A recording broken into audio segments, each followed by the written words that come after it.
What's going on YouTube? It is your boy, You Just Got Juice, and we're back at it again with another video. If this is your first time to the channel, thank you for checking me out. I just started doing this YouTube stuff January of this year, and I appreciate everybody showing me support and commenting down in the section. It's been a fun ride so far, and let's continue this journey. This video, I normally do like a funny intro, but this is a little bit more serious, and yeah, apparently Drewski was being named in the Diddy case.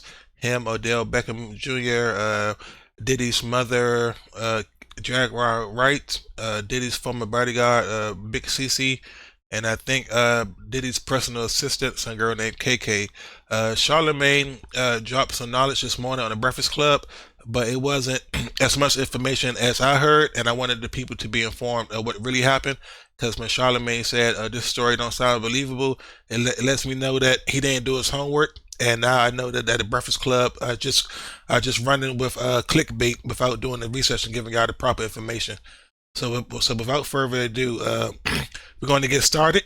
This is going to be a long video, but just to give you a heads up, once you get past 11 minutes, that's when the real information is going to come. And it's going to be about a half an hour. So I'm just giving you a heads up now. I would appreciate if you listen to it. I am speaking, so if you driving or you doing something, you can put it and listen to the audio. But yeah, I advise you turn it up and just pay attention, and then let me know what y'all think after y'all hear about these allegations. And I repeat, these are allegations because I don't want to be sued by anybody. So let's get started with the video. Knew I was supposed to be living like this, man. I always knew. Welcome, Mr. Drewski. It's a cold town, Mr. Drewski. Mr. Drewski Combs now.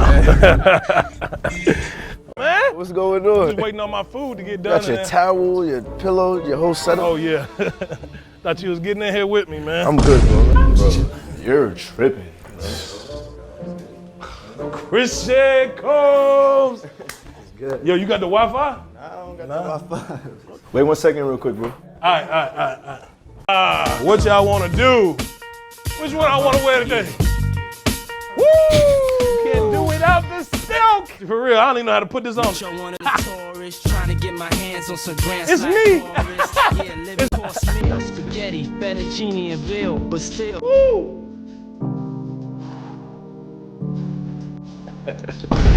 Don't mind if I do.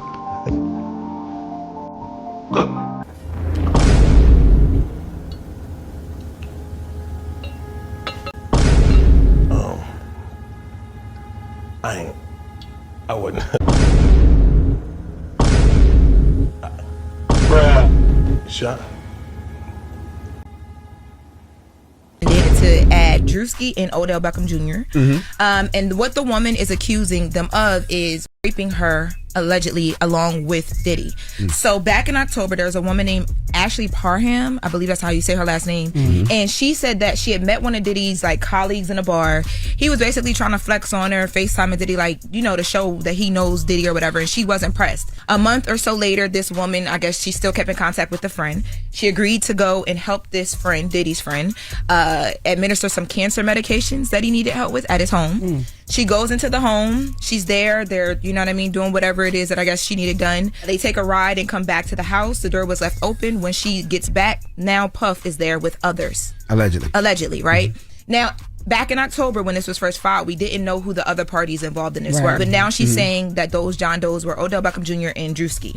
So now, in this document, she says that Diddy was allegedly forcibly raping her to the point where he even used like a remote to do it at one point in time.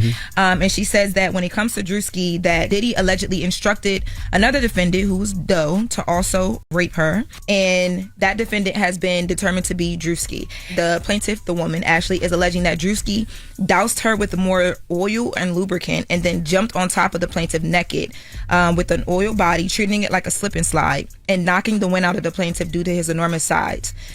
Man, who believes this? That's what jumped on her. That's what she's alleging happened. Yep. And then she's saying that Drewski caught himself from sliding over the plaintiff's oil body and off the bed, and then he began allegedly raping her vaginally. Who really believes Drewski was pretending that a young lady was a slip and slide?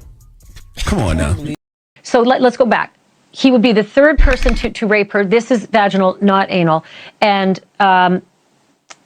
she decided not to name him when she decided to keep Diddy out of these subsequent police reports because she feared that Diddy could have a grave effect on her life. She didn't mention Doe number. It's not in the complaint. I'm not sure if it's a mistake. In the complaint, she just talks about Shane and I believe KK, but doesn't mention Doe number one. It stood out to me because I thought Doe number one was the one who said he was an undercover cop, and no undercover cop would ever take part in a gang rape, you know?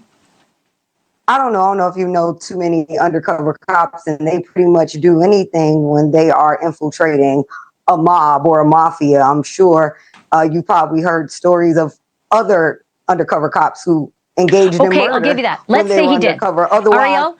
Yes.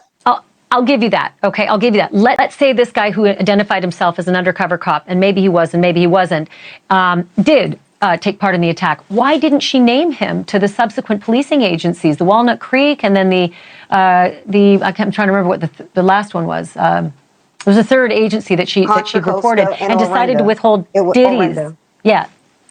Orinda. She didn't name to Walnut Creek or Orinda Doe number one, but he was clearly in her complaint part of the rape. So she didn't name anybody who was a part of Diddy's entourage. She didn't name KK. She didn't name the other Jane Doe. So she literally omitted everybody who was a part of Diddy's entourage who showed up that day, the getaway driver. So it doesn't not make sense to me. It makes complete sense. She omitted all of them out of the group, because then to bring in. No, here, I'm going to read it for you. Ariel, sorry, I just found it again. Plaintiff only told Walnut Creek police about the assault from defendants Shane and Doe number two. That's from the complaint. I'm just taking her words and your words. No, I'm not. I just said. And then in the files I'm about to show, the reason that happened was because Diddy had he had people allegedly at her sister house with the camera on the phone, and he showed them I know where your family live at. So she thought about it for a second. That's why she didn't name Diddy. But this wasn't known at the time. But this just got released. So I'm gonna play the files later, and then that way y'all can see for yourselves. She omitted all of the individuals who showed up with Diddy. She omitted defendant KK. She omitted the defendant who's listed as a Jane Doe, and she also omitted. But they didn't rape her. Doe one. Yes. According to her, she was raped by Doe number one, and she was not reported to the police, despite the fact that he was one of the rapists. We're having a disconnect right here, because I'm trying to explain to you. To me, it makes sense, and her explanation makes sense, because she didn't mention anybody. She didn't mention anybody from Diddy's camp. She didn't mention Doe one. She didn't mention Diddy. She didn't mention anybody. No, she did. To the police. Your complaint 100% says, I'm reading your words. Plaintiff told Walnut Creek police about the assault from defendants Shane and Doe number two, but it doesn't mention Doe number one, and I just don't know why. I understand why she's omitting Diddy if she fears reprisal, but no mention of Doe number one. So if you want me to bring you some insight, I'm trying to do that. Because to talk about Doe number one is to talk about Diddy. To talk about defendant KK is to talk about Diddy. To talk about the Jane Doe is to bring up Diddy. So it's no way she could bring up Doe number one without it leading back to Diddy in some way, shape, or form. So, because that was a person who came with Diddy, who came to the to the house, ready to party. If he jumped on yeah, anybody, he kept himself come on now. It's insane. Yeah, and yesterday Drewski did respond to this, and he says this allegation is a fabricated lie. I wasn't a public figure in 2018. I was broke living with my mom without any connections to the entertainment industry at the time of this allegation. So the inclusion of my name is truly outlandish. My heart breaks for actual victims of abuse, but I'm fully confident that the evidence will expose this falsehood. I wish Drewski didn't even dignify that foolishness with a response. Like, whoever created that story didn't even try to make it sound believable. And it's weird, like Charlamagne said, that ain't nobody gonna believe that story, or it's not believable. I'm about to show y'all these documents, and then y'all tell me if it's believable. And then Drewski talking about he wasn't famous in 2018. If I check, didn't that vote stuff come up with Diddy around that time? And then I remember asking my girlfriend, man, where did he come from? And then I remember I went on YouTube, and then I went back, And then I seen it was revoked. And then he made a claim at talking about he wasn't friends with Diddy. He was friends with Diddy's sons. But Diddy's sons are also in this lawsuit.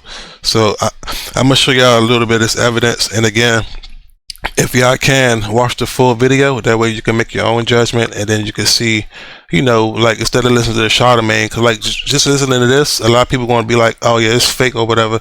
But if you hear the story that I like, I'm about to show you, man, this thing sounds like a movie, man.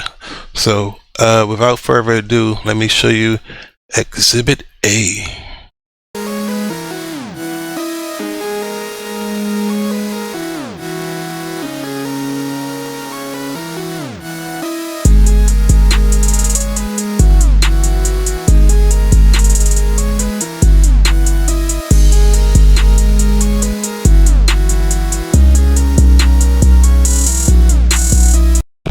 So allegedly, this lawsuit, she's claiming this started back in 2018, and she was sexually assaulted by Diddy and his entourage back in a private, like they got like a private house in the Bay Area location.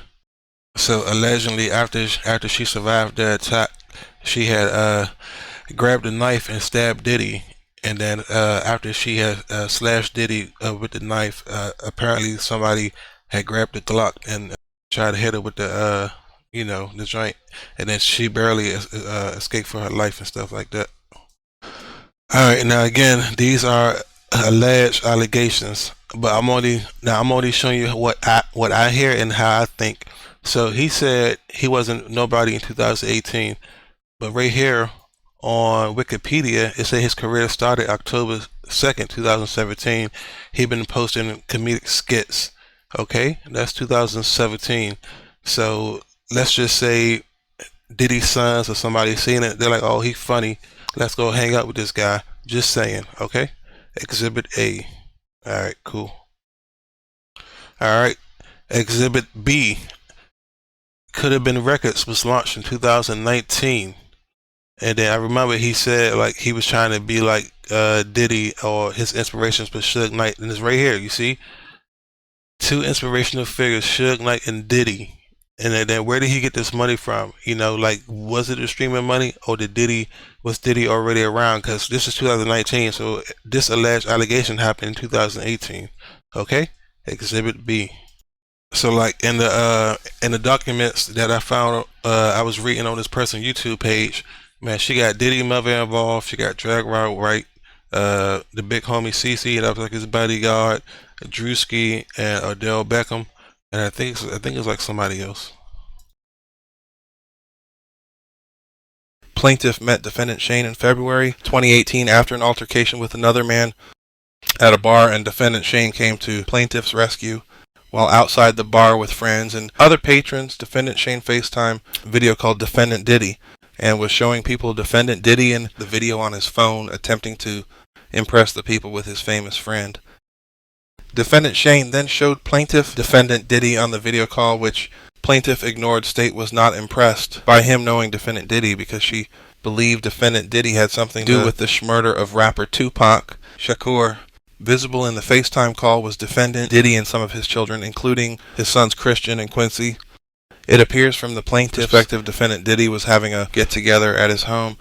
During the time of the FaceTime call with defendant Shane, defendant Diddy heard plaintiff's statement and made a remark that plaintiff would pay for her statement regarding Tupac and overall dismissal of defendant Diddy. On March 23, 2018, defendant Shane invited plaintiff over to his home to assist him with his cancer medication because he stated he was weak and unable to open his medication. Upon plaintiff's arrival, defendant Shane informed plaintiff that he wanted to give her a ride in his new car.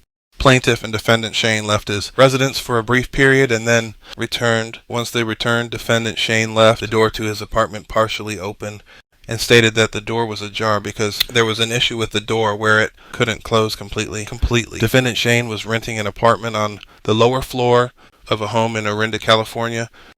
Defendant Shane had a separate entrance into his residence that led to the backyard of the home. The home also had a main entrance on Loma Vista Drive.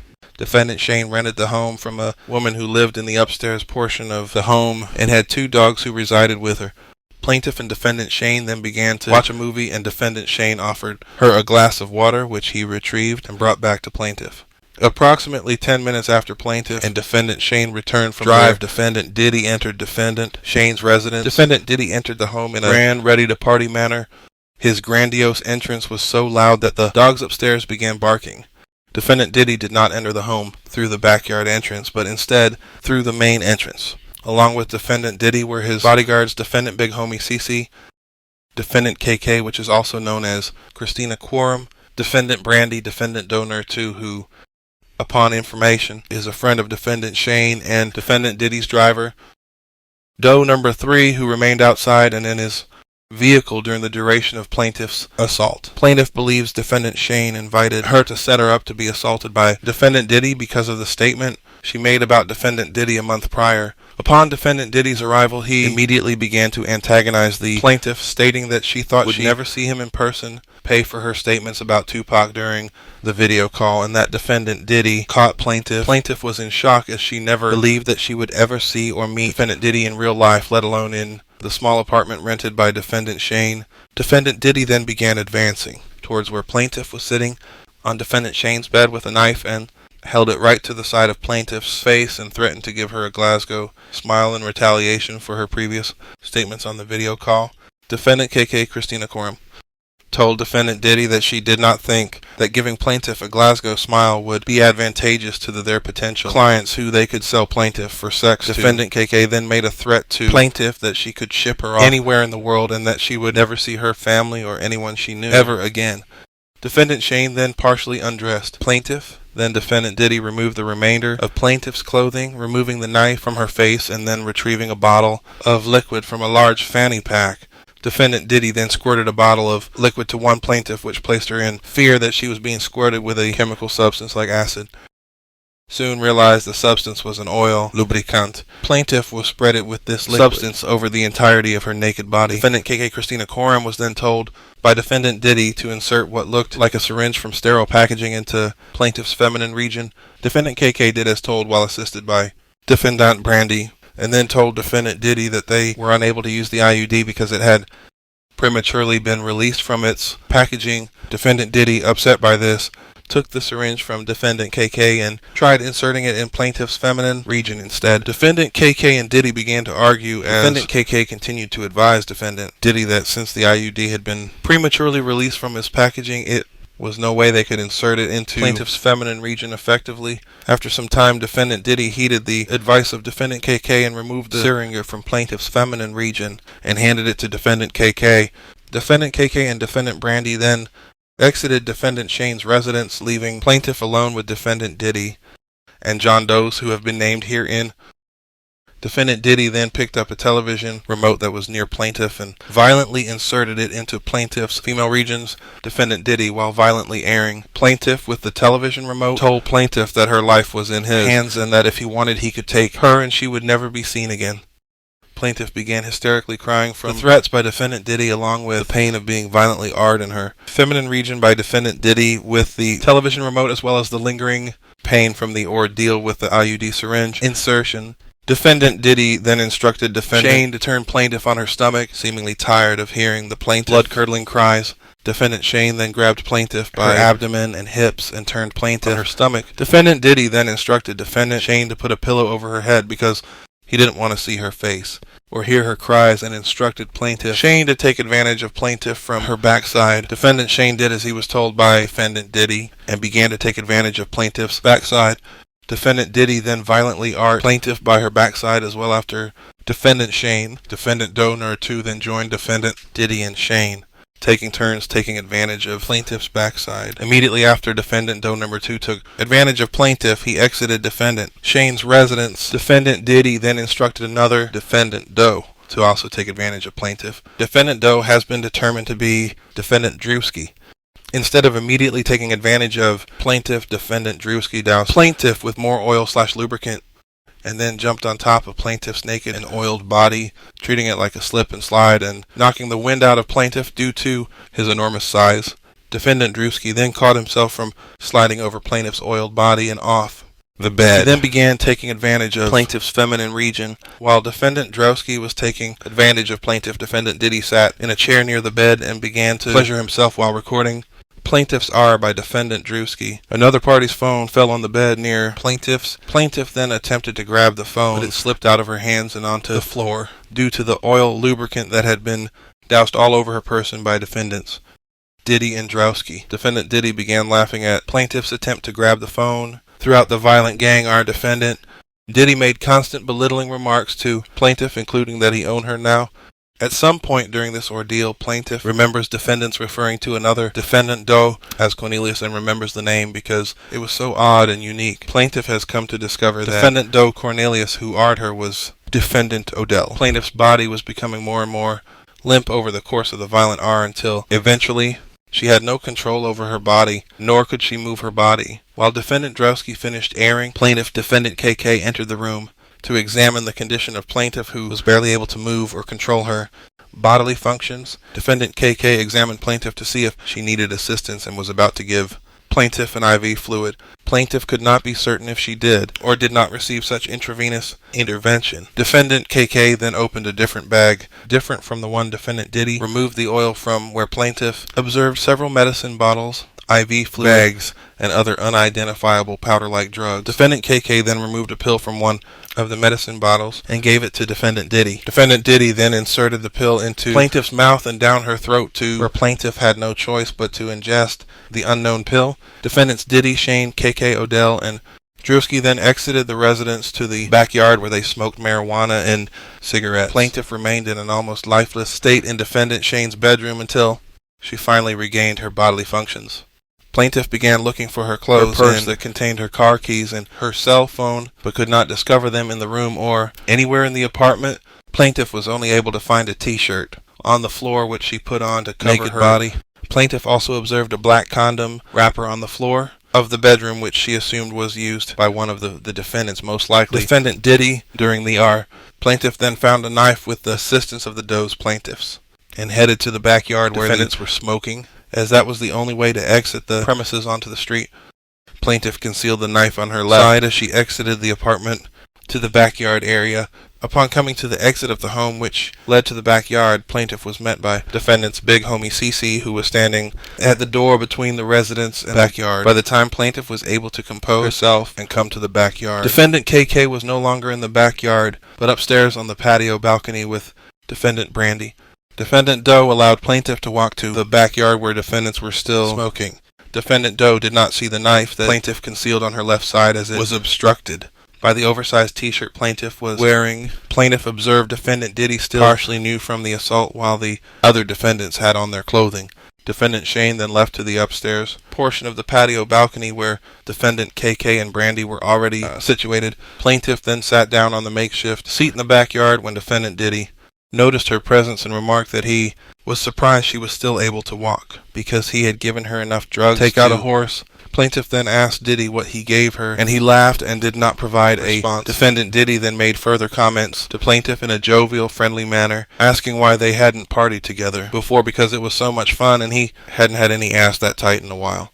Defendant Big Homie CC then quipped at defendant Diddy that he probably hadn't had ass that tight because he's not used to having backside sex with women, which defendant Diddy and don't laugh at. Plaintiff then told defendant Diddy she did not party with him and she did not enjoy partying with him and that he R'd her.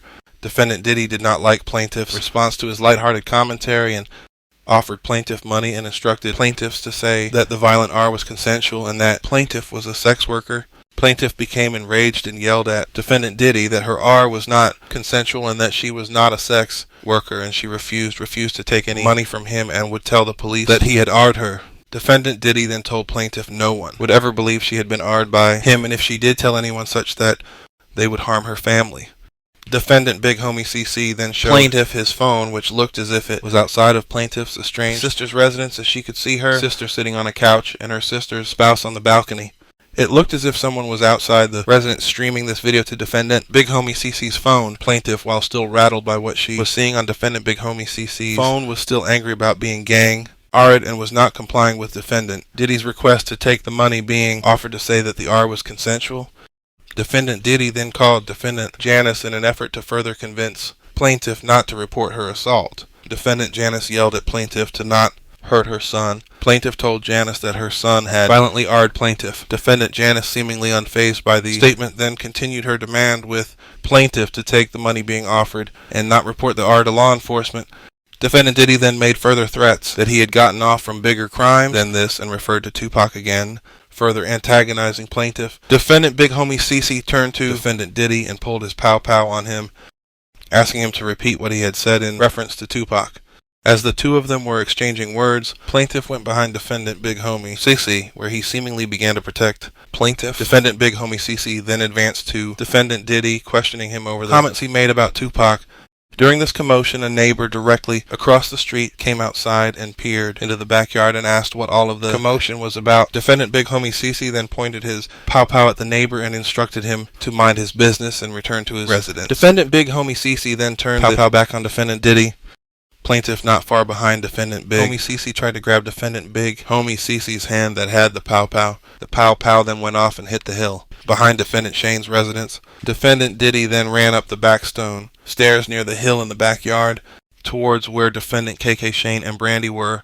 Plaintiff charged towards Defendant Diddy, moving the concealed knife from her left hand to her right hand and in pursuit of Defendant Diddy. Plaintiff then pushed Defendant Diddy from behind while on the stone stairs outside, causing him to fall with his back to plaintiff. Plaintiff then raised the knife in a rage from the events that just transpired and with the intent of driving the knife into Defendant Diddy's back when he turned around and began pleading for his life. Plaintiff, shocked now to see Defendant Diddy acting as a victim, had a moment of clarity and then turned and ran down the outdoor stone staircase back out to the backyard to escape. Defendant Diddy then chased plaintiff down the stairs and attempted to push her, but she was already at the bottom of the stairs and gained her footing and wielded the knife at Defendant Diddy, grazing his abdomen. Hearing the commotion, Defendant KK and Brandy emerged, and Defendant KK then administered first aid to Defendant Diddy for the injuries caused by plaintiff.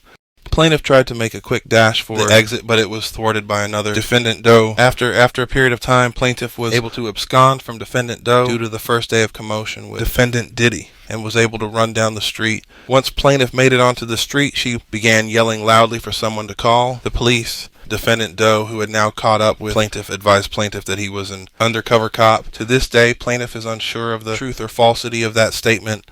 The same neighbor then again emerged from his residence asking what was transpiring.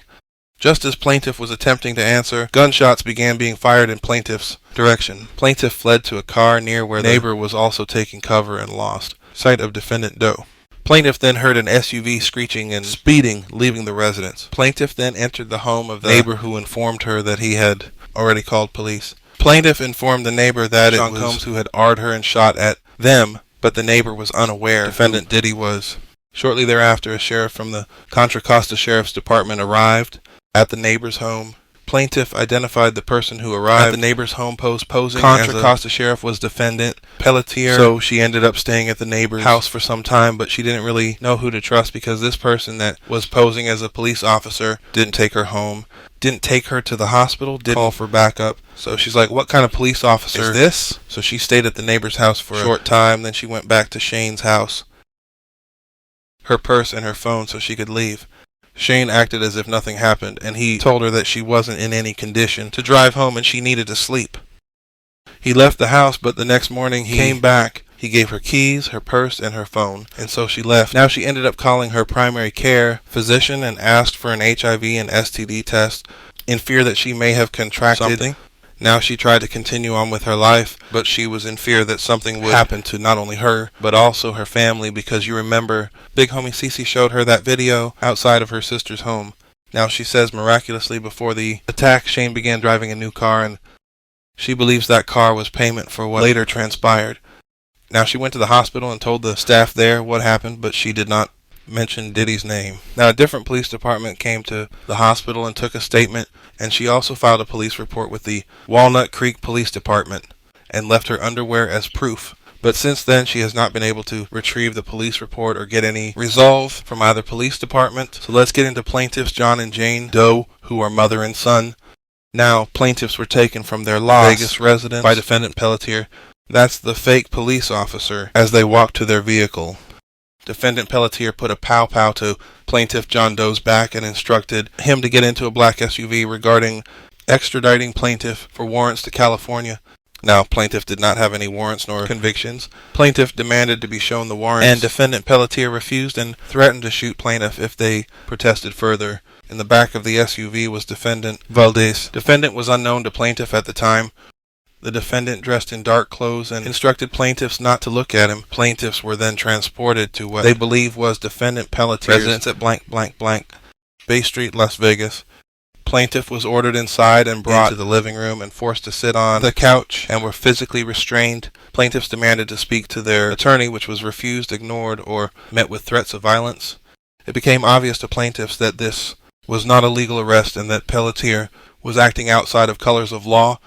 At some point thereafter, plaintiffs ordered to the back of a large black SUV. Defendant Gonzalez was given the keys to vehicle, a SUV to follow behind the SUV. Defendant Gonzalez and Pelletier had a list which, upon information and belief, was a list of safe houses which they could allow parties a safe respite undetected. Defendant Pelletier appeared to be in charge, and he and defendant Valdez both giving out orders to the other co-conspirator defendant. Plaintiffs overhear repeated conversations in the vehicle while being kidnapped and transported about following protocol made by defendant Pelletier to others. Upon information and belief, this protocol was agreed upon codes including the use of communication apps like WhatsApp and or Snapchat satellite phone and referring to other co-conspirator defendants by their middle names. It was apparent to plaintiffs this was a professional operations syndicate. Plaintiffs were then trafficked from Vegas, Nevada to various locations throughout California.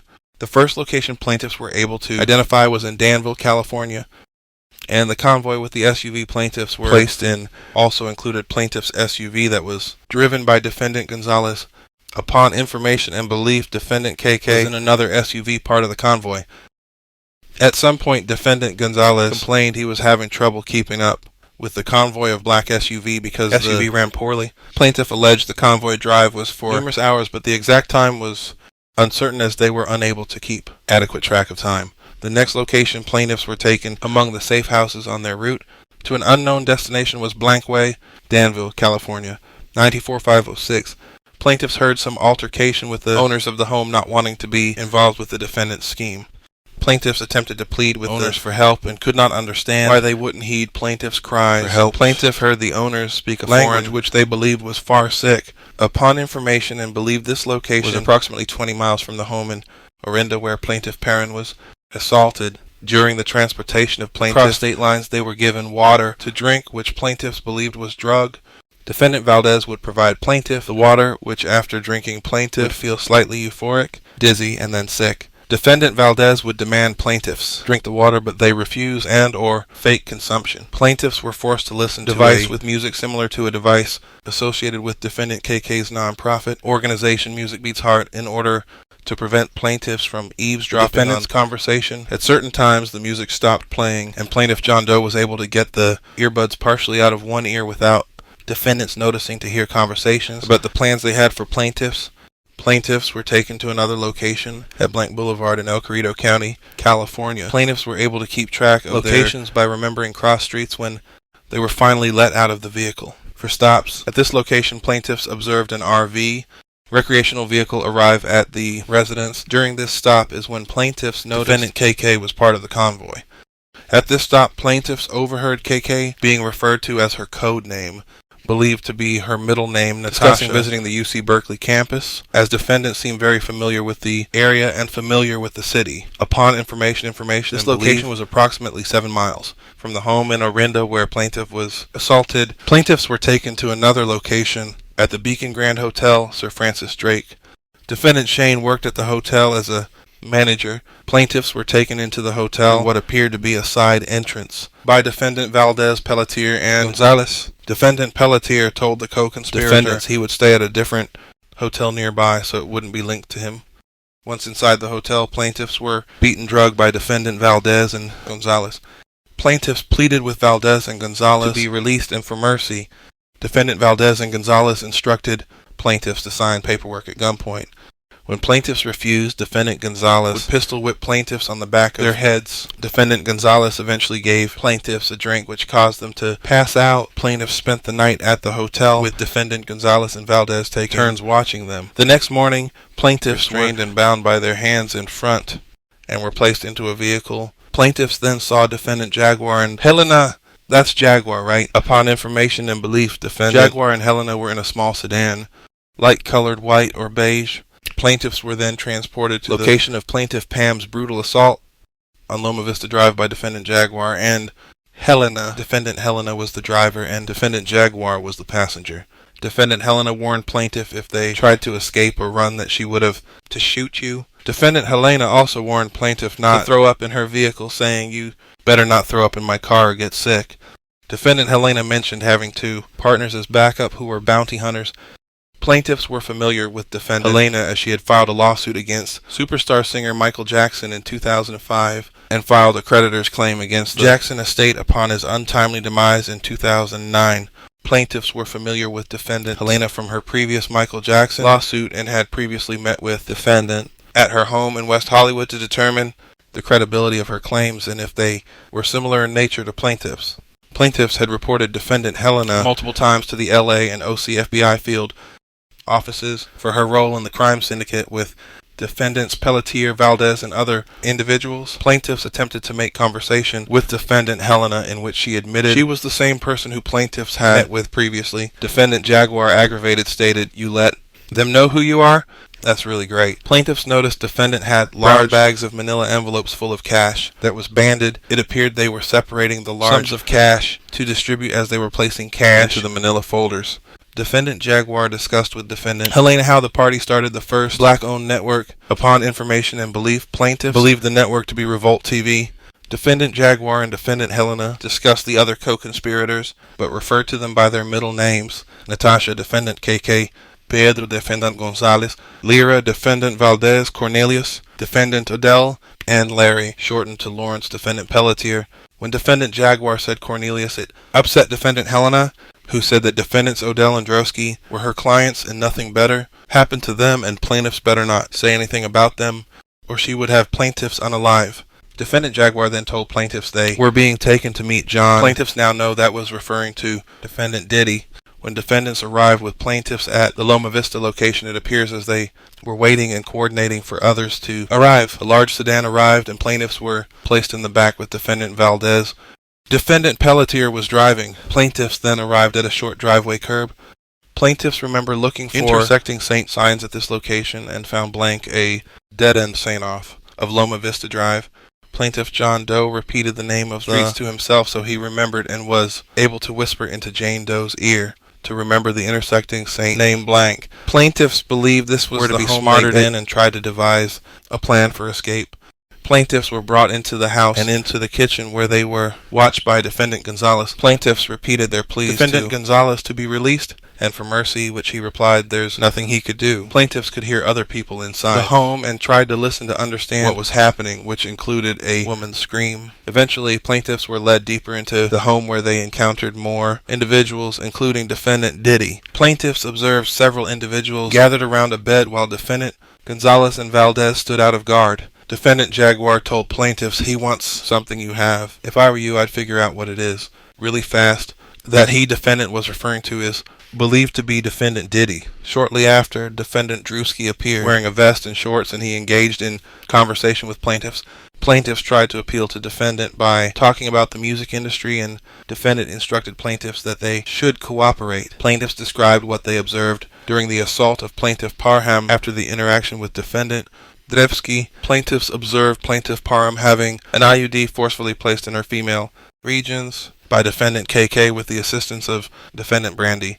Plaintiffs heard defendant KK make a remark about how plaintiff Jane Doe would not need an IUD because of her age, not KK with the ageism.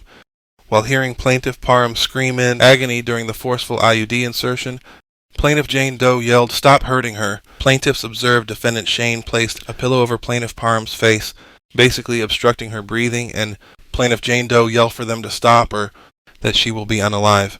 Plaintiff Jane Doe believes plaintiff Parham did lose consciousness because she became limp and unresponsive. Defendant Diddy instructed defendant Valdez to shut her up and defendant Valdez hit plaintiff Jane Doe with the handle of his firearm.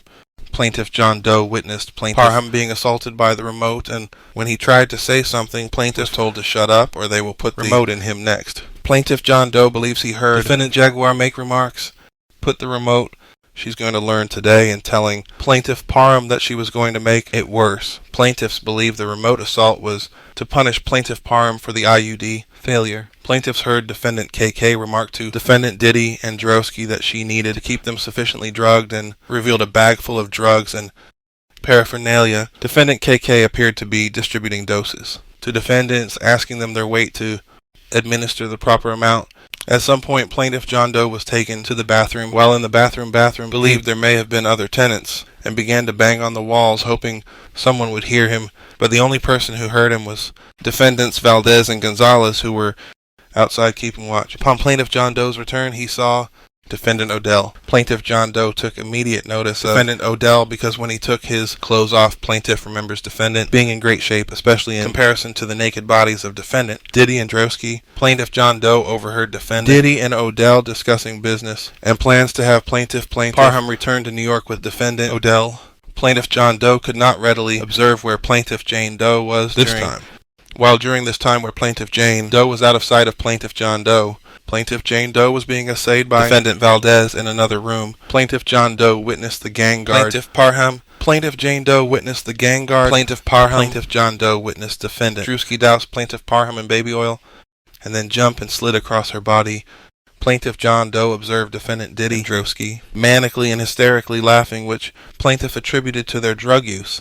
Defendant Diddy then attempted to force Plaintiff John Doe to also assault Plaintiff Parham, and he refused. Defendant Diddy instructed defendant co-conspirators to throw Plaintiff John Doe into the wall several times in order to get him to comply with his demands to our Plaintiff Parham, which he would not comply. Defendant Diddy instructed defendant's co-conspirators to yank, grab, and pull at Plaintiff John Doe's manhood violently in an effort to punish him for not participating in the gang. Our Plaintiff Parham. Plaintiff John Doe remembers defendant Big Homie Cece saying he was going to look for pliers to use to further torture plaintiffs. Plaintiff John Doe believes defendant wanted Diddy plaintiffs to arm Plaintiff Parham so they could frame him in the event. Plaintiff Parham reported her assault. In an effort to get DNA from Plaintiff John Doe to place on Plaintiff Parham, defendant Diddy had one of the defendant co-conspirators orally copulate Plaintiff John Doe to get his man juices from him, but it failed. Plaintiff Jane Doe observed defendant KK return to the room to check on Plaintiff Parham and provided her an IV, telling her to breathe deeply. Plaintiff John Doe watched Plaintiff Parham lose consciousness. At some point, Plaintiff Jane Doe returns after defendant Diddy, Shane, Drewski, Odell, KK, and others leave the room and retire to either the backyard or the upstairs patio. Plaintiffs were left alone and unattended with an unconscious Plaintiff Parham. Plaintiffs were crying after observing the assault upon Plaintiff Parham and began to realize this was their next chance to devise a plan for escape.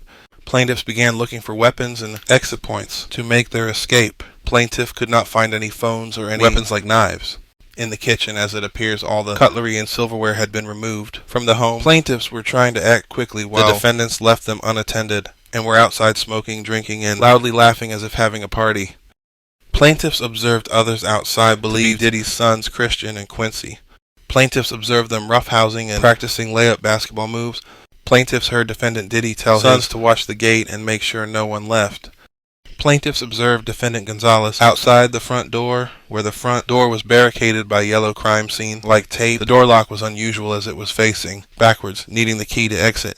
Fearing no way to escape, Plaintiff Jane Doe mentioned to Plaintiff John Doe she overheard them say, "Put it on top of the refrigerator," and instructed Plaintiff John Doe to check, see if there was anything on top of the refrigerator. Plaintiff John Doe found a knife on the refrigerator in the kitchen. Plaintiffs then heard ramblings from the Plaintiff Perrin was in and went in to check on her and stop her from making too much noise that could thwart their escape plan. Plaintiffs told Plaintiff Parham they weren't going to hurt her and they were here to help. Plaintiff Parham, just now coming into consciousness and being horrifically gang-guard, was upset, terrified, and unsure if plaintiffs were trying to help or were also co-conspirators. Plaintiffs eventually were able to get Plaintiff Parham to calm down and listen to their escape plan. Plaintiffs told Plaintiff Parham they could not find an exit to escape and needed her help to escape. Otherwise, they would all be unalive. Plaintiff Parham, after experiencing her deal with defendants, believed plaintiff and agreed to help in an escape. Plaintiffs told Plaintiff Parham that they found a knife that her assailants were in the backyard, which was believed to be the best exit for escape. Plaintiff Parham then exited the home with a knife concealed to the backyard. Shortly thereafter, defendant KK returned and took Plaintiff Jane Doe to the balcony, leaving Plaintiff John Doe alone in the residence. Plaintiffs believe defendant KK did not check the residence because she believed Plaintiff Parham was still unconscious While on the balcony, defendant KK demanded plaintiff Jane Doe sign documents. When plaintiff refused, defendant yelled to at least 2 Doe bodyguards.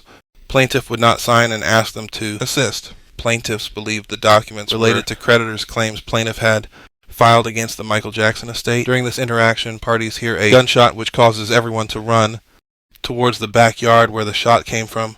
Plaintiff John Doe, who was left alone unattended, was able to reach the stairs, where he saw plaintiff Pam with a knife, looking as if she was about to stab defendant Diddy, and he yelled out, "Do it, stab him," but he saw plaintiff Parham hesitate. Plaintiff John Doe observed defendant Diddy pushed plaintiff Parham down at the bottom of the stairs, and plaintiff John Doe believes he assisted her up.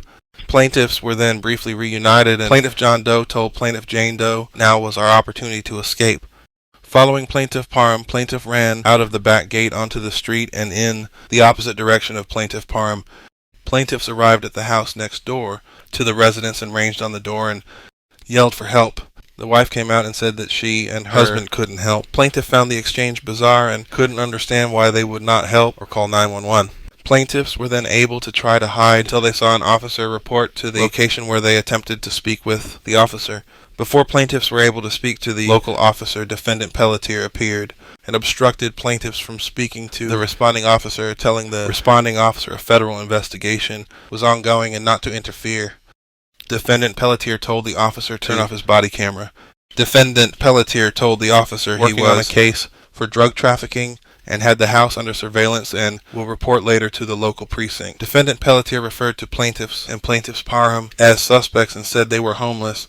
When plaintiffs tried to refute these claims by defendant Pelletier, they were threatened and told to shut up and remain quiet. Defendant Gonzalez then transports and removes plaintiffs from the interaction with defendant Pelletier and the responding officer. Defendant Gonzalez placed plaintiff in another vehicle which was hard to see due to the darkness. Plaintiff Jane Doe pleaded with defendant Gonzalez to let them go and she would not tell. In a last-ditch effort, plaintiff told defendant she overheard defendant Jaguar and Helena say they were not going to pay him and that there was not enough money for him. Unbeknownst to plaintiffs, defendant Jaguar and Helena were in a nearby vehicle.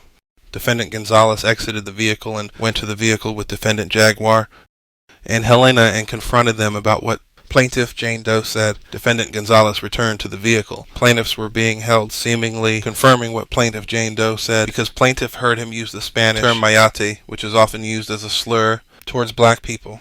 Defendant Gonzalez then walked plaintiff to nearby St., where the SUV was parked, and gave plaintiffs the keys to the vehicle and released them. Plaintiffs then arrived at the main road that leads to I-24 highway and asked another commuter the nearest police station, as plaintiffs did not have any phones and their vehicle did not have GPS. Were given instructions they were close and how to proceed to the police station. Plaintiffs arrived to the police station at 22 Orinda Way, Orinda, California. Plaintiff John Doe walked in the police station with the intention of filing a police report, but remembered overhearing conversation from the defendants during their transport. When defendants believed he could not hear that if plaintiffs ever reported the incident, they would be deemed crazy and non-believable. Plaintiff John Doe was also concerned about the exchange with the responding officer on the scene and how he refused to listen to his plea then. Plaintiff John Doe then only briefly spoke to someone at the front desk about filing a report and took a business card. Now, I do want to say, well, if y'all made it to the end of this video, what do y'all think? I told y'all this was going to be a crazy ass story, but leave y'all comments down below. Don't forget to subscribe and comment.